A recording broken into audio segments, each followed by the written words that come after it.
அன்பான குழந்தைகளே, குமு grand kids சேனலுக்கு அன்புடன் வரவேற்கிறேன். இன்று திராட்சை தோட்டத்தின் புதையல் என்ற பாடம் சொல்லும் கதையை கேட்கப் போகிறோம். ஒரு அழகான கிராமத்தில் ஒரு வயதான விவசாயி தனது குடும்பத்துடன் வாழ்ந்து கொண்டிருந்தார். அவருக்கு பெரிய திராட்சை தோட்டம் இருந்தது. அந்த தோட்டம் மிகவும் பலமானது. ஆனால் அவரது மகன்கள் வேலை செய்ய விரும்பாதவர்கள். அவர்கள் தினமும் விளையாடியும் ஓய்வாகவும் இருந்தார்கள். வயலில் உழைப்பது அவர்களுக்கு பிடிக்கவில்லை. இதை கண்ட அந்த விவசாயி கவலைப்பட்டார். ஒரு நாள் அவர் மிகவும் உடல் பலவீனமாக இருந்தபோது தனது மகன்கள் உழைப்பின் மதிப்பை கற்றுக்கொள்ள வேண்டும் என்று நினைத்தார். அதனால் அவர் ஒரு யோசனை செய்தார்.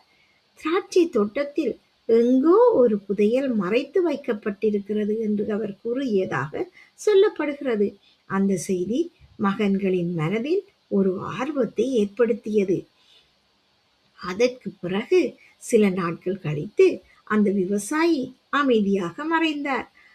மகன்கள் உடனே அந்த புதையலை தேட ஆரம்பித்தார்கள். அவர்கள் தோட்டத்தின் ஒவ்வொரு பகுதியையும் ஆழமாக தோண்டத் தொடங்கினார்கள். சூரியன் உதித்தாலும் மறைந்தாலும் அவர்கள் தொடர்ந்து உழைத்தார்கள். ஒவ்வொரு அங்குல மண்ணையும் அவர்கள் கவனமாக திருப்பி திருப்பி பார்த்தார்கள்.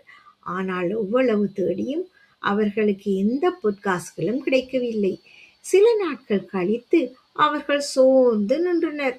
ஆனால் அந்த உழைப்பால் மண் மிகவும் மென்மையாகவும் வளமாகவும் மாறிவிட்டது. காலம் கடந்து அந்த தோட்டத்தில் திராட்சை செடிகள் செழித்து வளரத் தொடங்கின. முன்னை விட அதிகமாகவும் இனிமையாகவும் பலன்கள் கிடைத்தன.